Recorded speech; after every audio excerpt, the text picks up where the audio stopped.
আসসালামু আলাইকুম সবাইকে। সবাই কেমন আছেন? আমি আলহামদুলিল্লাহ ভালো আছি। তো আজকে আমরা যাচ্ছি হচ্ছে ভাইরাল একটা চটপটি খেতে, আমাদের খানপুর।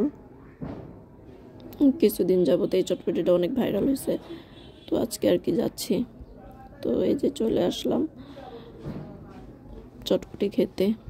চটপটিটা আমার কাছে মোটামুটি না, আমার কাছে ভালো লাগছে। চটপটিটাতে আপনার ওনারা হাঁসের ডিম দেয়, আস্ত একটা হাঁসের ডিম দেয়, তারপরে পেঁয়াজের বেরেস্তা, তারপরে কাগজি লেবু। কোয়ান্টিটিও মোটামুটি ভালো। আর প্রাইস হচ্ছে 80 টাকা। একটু ওভার প্রাইস মনে হলো, কিন্তু আশা করি খায়া ভালো লাগবে আর কি। সবার কাছে মানে স্বাদটা ভালো লাগবে।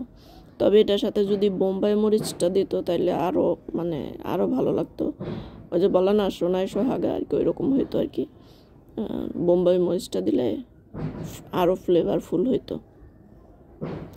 তো ভাইরাল যেহেতু, খাইয়েও স্বাদ পাইছি। আপনারা যারা যারা এখনও এটা ট্রাই করেন নাই, ট্রাই করে দেখবেন, আশা করি ভালো লাগবে। আর এই তো এখন বাসায় ব্যাক করতেছি। তো কার কী অবস্থা সবাই জানাবেন। আমার জন্য সবাই দোয়া করবেন। ভালো থাকবেন। আল্লাহ হাফেজ।